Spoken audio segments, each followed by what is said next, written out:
She only needed someone to pretend to be her husband for just one day. But she never expected that a homeless man would be the one to change her life forever. Before we begin, drop a comment and tell us where you're watching from. We love seeing how far these stories reach. Now take a deep breath, and let's step into this incredible journey together. Chloe Evans was used to the scent of cooking oil clinging to her hair and the dull ache in her feet after every long shift. She was just an ordinary waitress at an unremarkable diner, except for one quiet ritual. Every afternoon, when the lunch rush faded and the cooks stepped outside for a smoke, Chloe would quietly pack a meal. She'd tuck it into her backpack, slip out the back door, and head toward a chipped brick wall where Jacob always sat. He blended into the alley like a forgotten part of the city. Never begged, never spoke first. But every time she handed him food, he would say, "Thank you," in a voice so soft, so deliberate, like the words had been measured before leaving his mouth. "Grilled chicken today, and broccoli," she said, setting the container beside him. Jacob offered a faint smile as he took it. "Better than yesterday. That rice tasted like concrete." Chloe laughed, a short, real laugh. No one quite knew what they were to each other. Not friends, not strangers. But there was something calm and unspoken between them, a kind of quiet connection that didn't need explaining. And then, a sound from across the street caught her ear. Laughter. She turned, her heart clenched instantly. Dylan, her fiancé. His arm was around a blonde woman. He was laughing, brushing hair from her face. And then, he kissed her. Chloe froze. She didn't scream, didn't run. She just walked forward like in a trance, like her body stayed while her soul tried to escape. "Dylan!" Her voice cracked as she called out. He turned. For a moment he looked surprised, then annoyed, like she had interrupted something inconvenient. "Chloe, not now. Not here." She let out a small, bitter laugh. "You're kissing someone else in public and I'm the one making a scene?" The blonde stepped back, startled. Dylan sighed, as if he were the victim. "You're overreacting. We haven't been working for a long time. You're still just a waitress, Chloe. My family would never accept someone like you." The words dropped like stones into still water. Chloe didn't hear the rest. All she felt was the last thread of her pride unraveling. She turned away, trying to stay upright while the ground beneath her shifted. And then, a voice rose behind her. Deep, calm, unshaken. Jacob had stood up, same worn shoes, same faded hoodie. But his eyes, steady, rooted like a tree in a storm. "That's enough. You should stop, while you still have something left worth saving." Dylan hesitated, unsure whether to laugh or be offended. By a homeless man. Chloe said nothing. But when her eyes met Jacob's, something in her shifted, subtle, quiet, but enough to crack something open.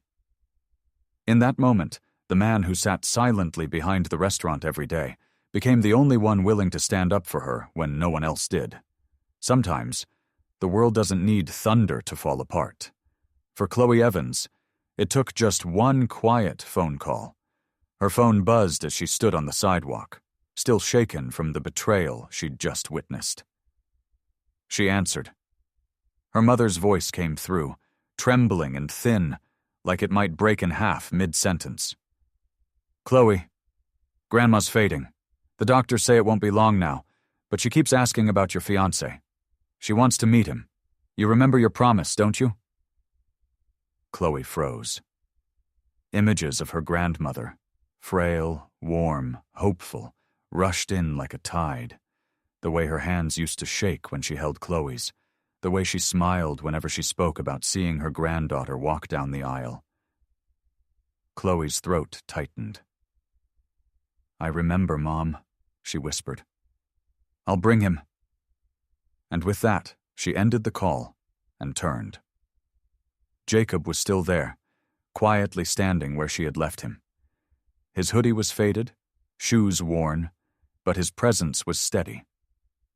Strangely, in the middle of everything unraveling, he was the only thing that didn't feel like it might disappear. Chloe took a deep breath. "I know this is going to sound insane," she began, her voice unsteady. "But would you marry me?" Jacob didn't flinch. She went on, the words spilling faster now. "Just for a few days. My grandmother's dying. She wants to meet the man I'm supposed to marry. I promised her. We don't have to actually be anything. It's just to make her happy. Just pretend." Jacob looked at her. Not with shock, not with confusion, just a long, quiet gaze that saw straight through the panic in her eyes. And then, gently, he nodded. "For your grandma," he said. "For you." 3 simple words. No demands, no hesitation. But they held more weight than anything she'd heard in years. In that moment, Jacob didn't just agree to a plan. He offered something steadier. Presence. Chloe felt something settle in her chest. Still messy, still terrifying, but no longer completely alone. She gave a small nod, more to herself than to him. She didn't know what tomorrow would bring. She only knew that somehow, in this strange, fleeting arrangement, the one person she least expected had just become her lifeline. They got married on a Wednesday. No flowers, no music, no teary guests, just a signature on a government form, and 2 slightly awkward people trying to act like this was the most normal thing in the world. The courthouse smelled like old carpet and copier toner. Chloe's hand trembled slightly as she picked up the pen. She tried to keep her signature steady, aware of how surreal this moment was. One half of her brain whispered, "This is insane," while the other half calmly replied, "But it's happening." Jacob stood beside her, quiet and composed. His clothes were clean but worn, his shoes clearly past their prime. Yet something about him stood out, not in a way that shouted, but in a way that made people look twice. Even the clerk at the desk paused for a beat too long when Jacob signed his name in careful, elegant cursive. "That's very neat handwriting," she muttered. Jacob offered a half smile. "I had a lot of time to practice." 15 minutes later, they were legally married. No kiss, no vows, just 2 strangers who had shared a strange promise with someone they both cared about, even if one of them had never met her. On the way out, Chloe couldn't stop fidgeting with the ring. Cheap, borrowed, slightly too tight. "I still can't believe I'm someone's wife now," she mumbled. Jacob glanced sideways at her. "Technically, I'm someone's husband too. But don't worry. I won't start leaving socks everywhere." She laughed. The kind of laugh you let out when everything is a little too much, and you just need to let something go. Before heading out of town, they made a quick stop at the diner where Chloe used to work. She needed to grab her last paycheck and a few things she had left behind. Jacob waited by the counter while she disappeared into the back. A former co-worker, Janelle, mid-30s, full of sarcasm and hairspray, glanced at Jacob, then back at Chloe as she returned with a brown envelope in hand. "Oh, wow," Janelle said, eyeing Jacob's tattered jeans and slightly unkempt hair. "Chloe, you married him?" Her voice carried a little too loudly, as if she wanted everyone within earshot to hear. A chuckle followed, dry, judgmental. Chloe froze. Her shoulders stiffened, lips slightly parted but unsure of what to say. Jacob, however, didn't flinch. He simply turned to Janelle, his tone even, eyes kind but unblinking. "You know," he said, "there are people who wear a suit every day and still haven't learned how to be grateful." The room quieted. A waiter near the drink station stopped mid-wipe. Someone in a booth looked up from their phone. Even Janelle blinked, caught off guard by the quiet weight of the remark. After a long pause, she muttered, "Well, Okay then, and turned away. Someone in the back, maybe the dishwasher, gave a small, approving nod. Chloe looked at Jacob. Not like you look at a stranger doing something decent, but like you've just noticed something important for the first time. It wasn't just what he said. It was the way he said it. Calm. Grounded. Like someone who'd been misunderstood so many times, he no longer needed to prove anything. Outside, as they loaded the groceries into her car, Chloe broke the silence. "That was impressive," she said. Jacob shrugged, stuffing a loaf of bread into the passenger seat footwell. Sometimes people don't realize how loud they are, until silence answers back. Chloe smiled, quietly. Not the smile of a woman humoring a man, but of someone starting to feel curious. The countryside air smelled of damp grass and blooming citrus. The sky stretched endlessly above them, pale and soft, like a memory that never quite faded. As the car pulled into the gravel driveway, Chloe felt the weight of everything she'd promised, and everything she hadn't said. Jacob stepped out first, holding open the door for her. His movements, as always, were calm and precise. Too precise, like a man who had spent his life watching before acting.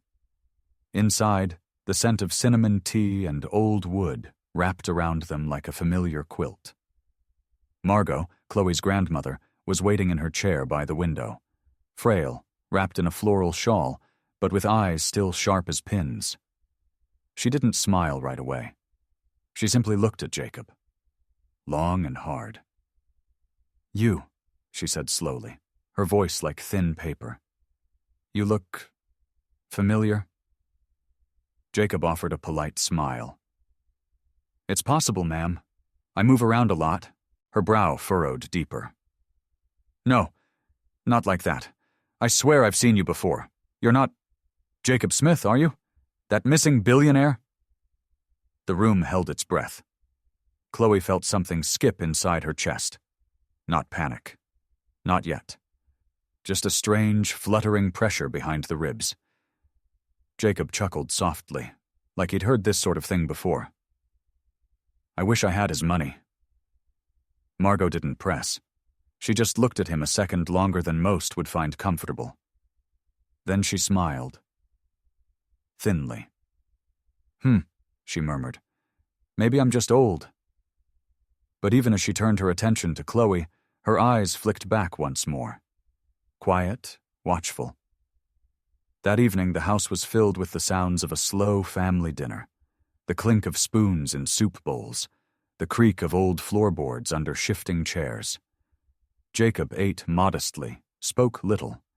But when he reached for the salt or tucked in his napkin, he moved like someone who'd grown up at a different kind of table, the kind with candlelight and servants hovering nearby.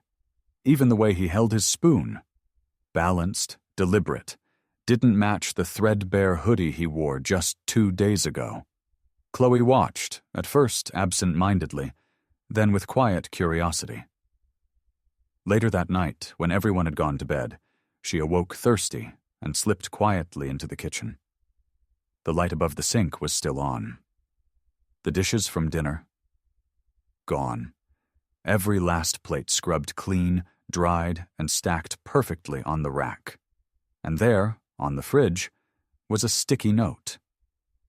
The handwriting was beautiful, slanted, exact, like something pulled from a vintage stationery set. "Washed the dishes. Don't throw out the leftover rice. I'll make fried rice in the morning." She stared at it.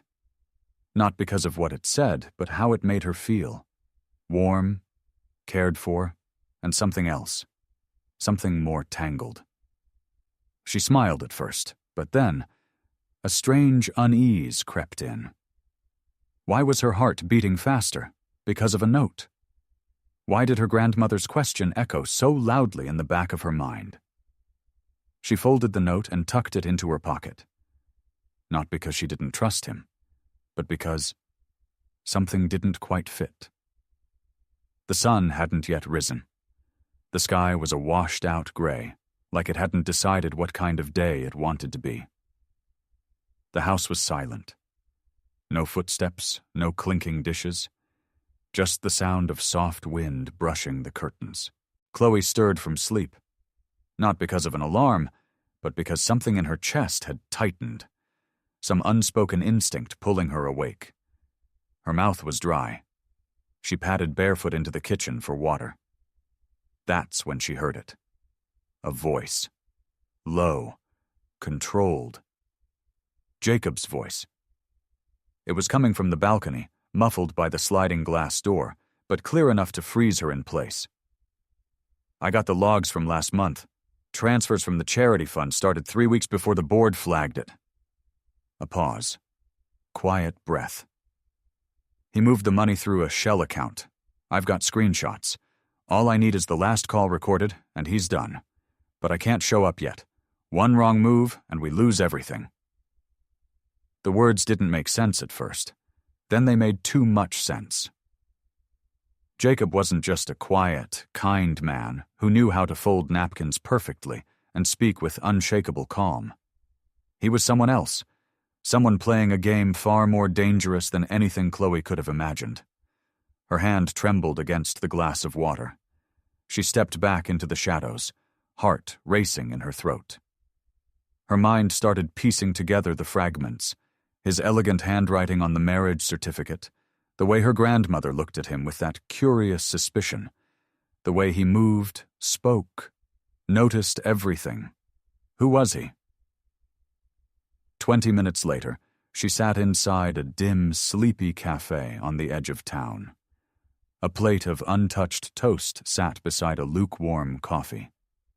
The quiet murmur of other customers buzzed like white noise in her ears. She wasn't even looking at the TV on the wall. But the moment her eyes flicked upward, there he was. Clean cut, hair styled, wearing a tailored black suit. The image was unmistakable, even with the CNN banner stretching across the bottom. Jacob Smith, billionaire CEO still missing after internal embezzlement scandal. Investigators suspect insider sabotage. No official word since disappearance. Her entire body went cold. The coffee cup slipped from her hands, crashing to the floor and shattering ceramic and nerves alike. Heads turned. A waitress rushed over. But Chloe didn't move. She couldn't. Jacob Smith. That was the name her grandmother had whispered 2 nights ago. She hadn't believed it then. Now she had no choice. Back at the house, she didn't knock. She didn't even think. She opened the front door like someone who'd forgotten it was once home to something soft and warm. Inside, the kitchen smelled of eggs and garlic. The pan sizzled gently on the stove. Jacob was standing there, stirring with quiet concentration, humming a tune under his breath like nothing had happened. She didn't say his name. She just stood there, eyes burning into him like a spotlight he hadn't seen coming. He turned. And in that moment he knew. He saw it in her eyes. She knew. Chloe's voice wasn't loud, but it was firm. It carried weight like a blade carries sharpness. "Who are you?" Jacob didn't answer. Not right away. He set the spatula down on the counter. His face didn't change, but something behind his eyes flickered, something old and exhausted. "Say it," she said. "Tell me what I just saw on TV was a lie." Still, silence. Chloe took a step forward, voice rising, not in volume, but in pain. "I let you into my life. I let you into my grandmother's home. I sat next to you while you spooned soup at her table. I defended you when everyone else looked at me like I was insane, and you—" She stopped, choking on the next words. "You were Jacob Smith. You are Jacob Smith, all this time. You let me believe you were just some quiet stranger on the sidewalk. Was any of it real? Were the laughs real? The fried rice? The note on the fridge? Was it all some performance?" He opened his mouth, but no words came out. And that hurt more than anything he could have said. His silence wasn't careful now. It wasn't calculated. It was raw, ashamed. But Chloe couldn't read it anymore.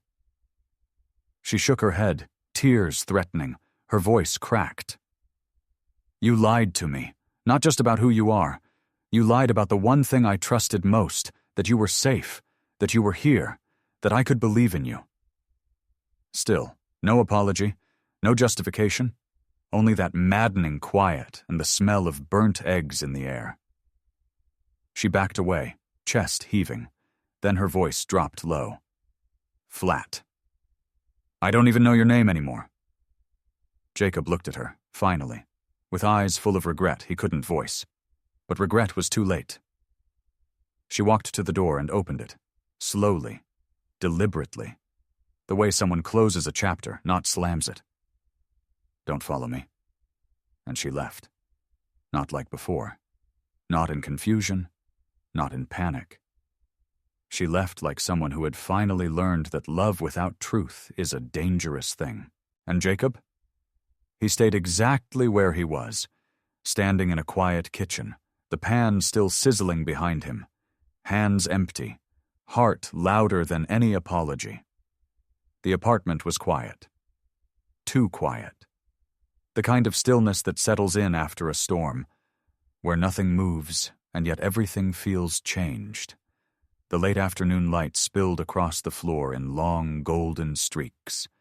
The air still held the faint scent of yesterday's fried rice and something Jacob had once called hope in a pan.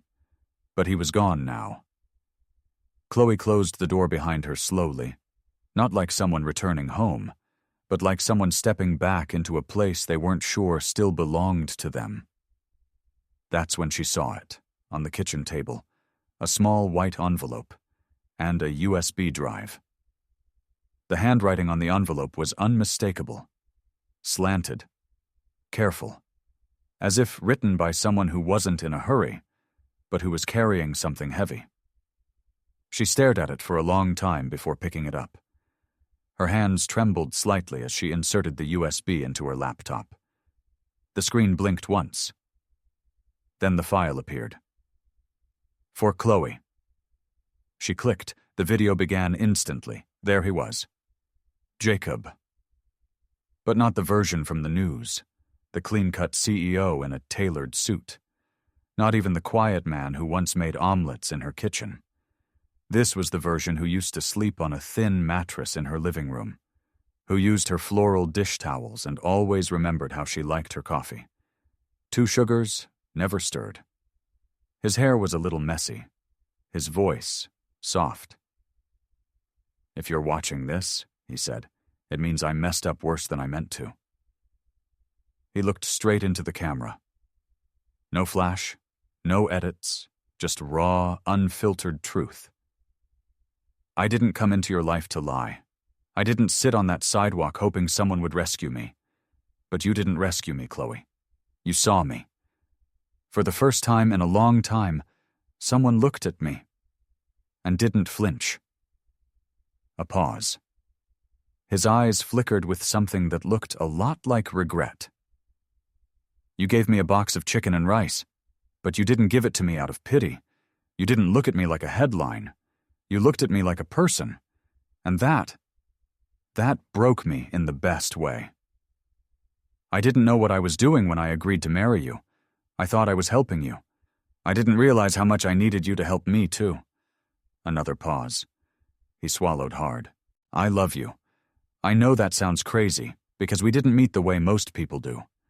But I fell in love with the way you argue about pudding, the way you hum off-key when you cook, the way you fight for people who don't fight for themselves.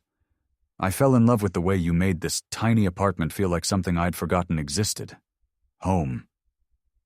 The camera shook slightly, like his hands were no longer steady. I don't expect forgiveness. I don't even know if I deserve it. But if you're still listening, thank you. Thank you for seeing me. Not the name, not the bank account.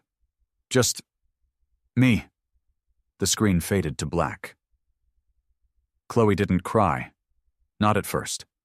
She just sat there, frozen, watching her own reflection in the blank screen. Her breath came shallow, her eyes wide, then, Slowly, she reached for the envelope. Inside, a short note, written in the same precise handwriting. "If you choose to walk away, I'll understand, but if there's even a small chance you still see me the way you did that first day, when I had nothing, and you still smiled, then I'll wait. I'll wait on the same sidewalk, at the same hour, with nothing in my hands but the hope you gave me." Chloe pressed the letter to her chest. And for the first time since everything had fallen apart, she let herself cry, not from anger, but from the unbearable beauty of being seen, and from the fear of losing someone who finally saw her, too. If this part of the story stirred something in your heart, maybe a memory, a feeling, or just a quiet truth, don't forget to subscribe. We tell stories that heal, not just entertain. Because some moments are too real to be forgotten. It began with a knock on the door, gentle, hesitant, like the person on the other side wasn't just delivering a message, but holding a memory. Chloe opened it and saw a woman in a navy blue coat. Sharp cheekbones, calm eyes, posture elegant in that quiet way wealth often teaches. "I'm Laura," the woman said. "Jacob's sister." Chloe froze. The name landed like a pebble in still water. Small, but enough to ripple something inside her. Laura didn't push. She simply held out a cream-colored envelope. "There's a charity event tonight. The Smith Foundation. He'll be there." "He doesn't know I'm doing this," she added softly. "But I've watched him scan every room for your face and leave each time with his shoulders just a little heavier.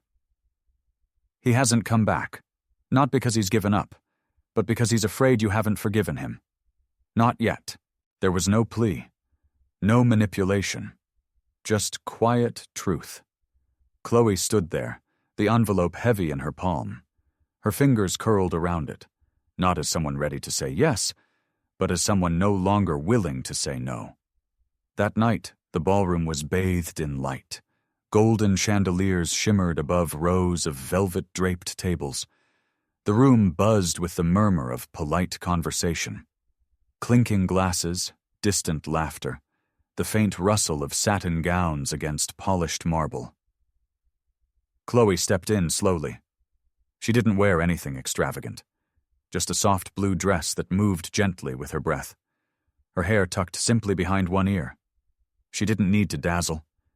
She just needed to show up. And Jacob? He was already there.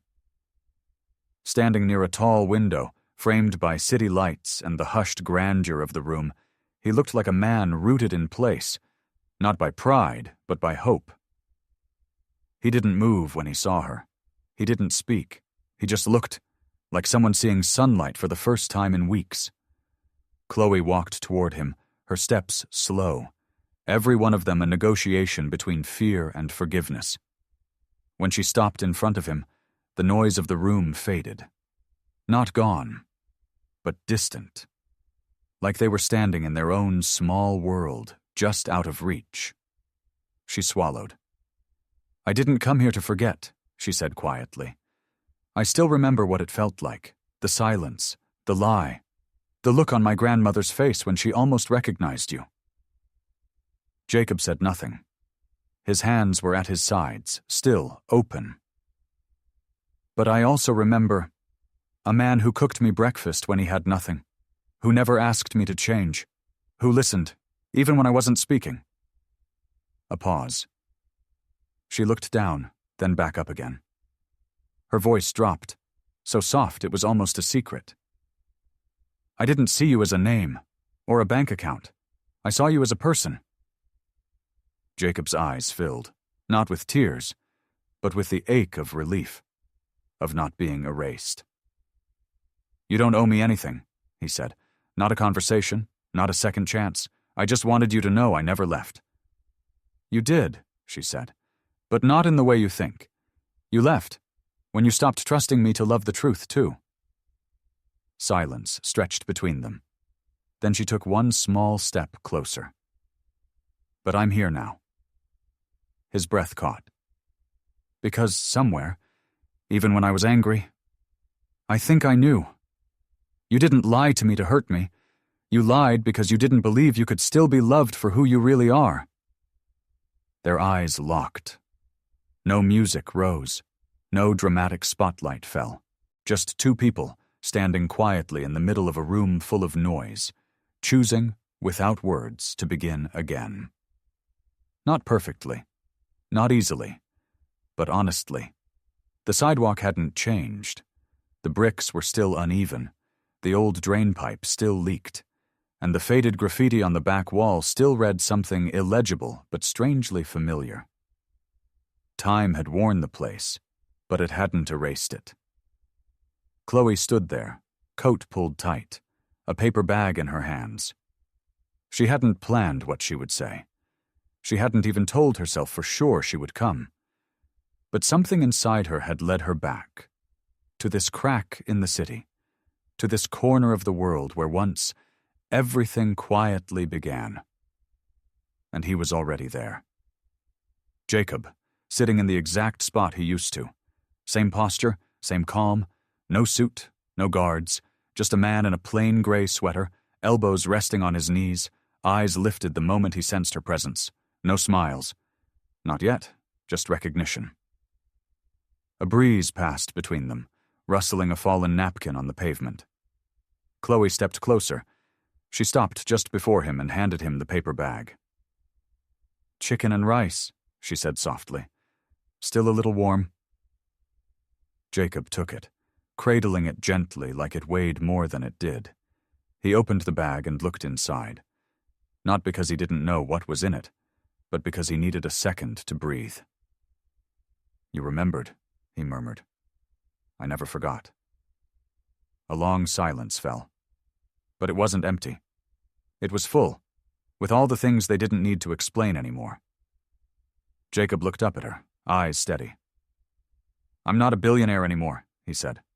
"Not the way people think. Maybe not even a name, soon." Chloe nodded. No surprise, no reaction, just quiet truth between them. "I know." Another pause. Deeper this time.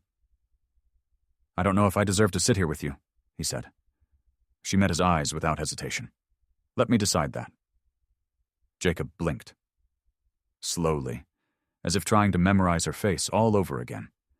The corners of his lips lifted, only slightly, but it was enough. She sat down beside him, not touching, not leaning in, just sitting, like the first time. Only now, they weren't strangers. "You don't have to prove anything to me," she whispered. "I just want to be real with you," he replied. "Then let's not start over," she said, her voice gentle but firm. "Let's just keep walking forward. From here." For a moment, neither of them spoke. A car passed in the distance. A dog barked from a nearby balcony. The city moved around them, but didn't interrupt. Jacob looked at her again, this time with something soft in his chest, something he hadn't let himself feel in a long time. "Chloe? Do you still wear the ring?" She held up her hand. There it was. The same cheap band, still snug, still meaningful. "It never really felt fake," she said. He looked down, smiling quietly. Not with triumph, not with relief, just with peace. Then, without planning it, their hands brushed on the ground between them. Neither of them pulled away. And in that moment, beneath a cold sky on a cracked sidewalk, with a takeout box between them and 1,000 unspoken regrets behind, they weren't broken anymore. They were just beginning. The car rolled to a quiet stop just outside the city. Beyond the windshield, a stretch of open land gave way to a modest construction site. No steel giants, no luxury towers, just wooden frames, paint buckets, fresh soil, and people, working with their hands, building something that felt real. The sun was beginning its descent, casting a golden hue across the half-finished beams. The air smelled of sawdust and earth. A low buzz of tools hummed in the background, Hammers tapping, saws singing against pine, voices rising and falling like a quiet choir. Chloe stepped out first, the gravel crunching beneath her boots. Jacob followed, his jacket slung over one shoulder, sleeves rolled. He didn't say anything right away. He just watched the work. Eyes soft, a hand tucked in his pocket. A bird flew past overhead. A thin breeze stirred the flags hanging on the chain-link fence. Everything about the place felt honest. Finally, Jacob broke the silence. Not with a speech, not with a practiced monologue, but with a story told in the voice of someone who had once wandered too far from himself. I used to think home was something you built once, and then held on to at all costs. He glanced toward the framed doorway of what would soon be someone's shelter. But I was wrong. Sometimes you lose everything. Sometimes you need to sleep on concrete. And sometimes, someone hands you a warm meal, and for a few minutes, it feels like you matter again. Chloe didn't interrupt. She just stood beside him, her arm brushing his as the sky deepened into a gentle dusk. You changed the way I see the world, he continued. You made me believe that people don't need saving, just remembering that they're worth something. He looked at her now. Fully. This is how I say thank you. She followed his gaze again, toward the building taking shape, toward the laughter of a child on the edge of the site, toward the woman painting trim with her sleeves rolled and a baby sleeping on a nearby blanket. Chloe didn't say much. She never did when words weren't needed. Instead, she reached for his hand. Their fingers laced, no ceremony, no grand gesture, just presence. They stood that way for a long while, not as CEO and waitress, not as man and woman defined by past failures, but as two people who knew what it meant to lose and to give back. The sky turned a deeper shade of blue. The last hammer fell silent for the day. And in that quiet, Jacob turned to her and smiled. Soft, small, sincere. I'm not building this to erase what happened, he said. I'm building it to honor it. She looked up at him, eyes glassy but unwavering. And I'll be right here, watching it rise with you. Late afternoon. On the floor by the door, a folded letter lay quietly. If there's still a small corner of your heart for me, meet me on the hotel rooftop at 6 p.m. No contracts, no explanations, just a promise. Born from love. Chloe came. On the rooftop, the sunset fell gently across Jacob's shoulders. He turned, stepped toward her. Not for your grandmother, not out of obligation, but because my heart, now, can't go anywhere unless it's with you. Chloe said nothing. She walked up to him, took his hand, and whispered, And I won't let you go anywhere either. No ring, no kneeling, just truth, simple and whole. This time, love was a choice. The wedding didn't have chandeliers, or string quartets, or long tables draped in imported linen. It had folding chairs in the grass, apple pie cooling on the windowsill, and a garden that smelled of rosemary and freshly turned soil. Jacob stood under the oak tree in a crisp shirt, his hands visibly trembling as he held a simple gold ring between his fingers. Across from him, Chloe smiled. No veil, no diamonds, just her and the way her eyes steadied his world. Margot, wrapped in a faded shawl, sat in the front row, her hands clasped tightly. She had waited for this moment, not because it was grand, but because it was true. When Jacob finally slid the ring onto Chloe's finger, his voice cracked.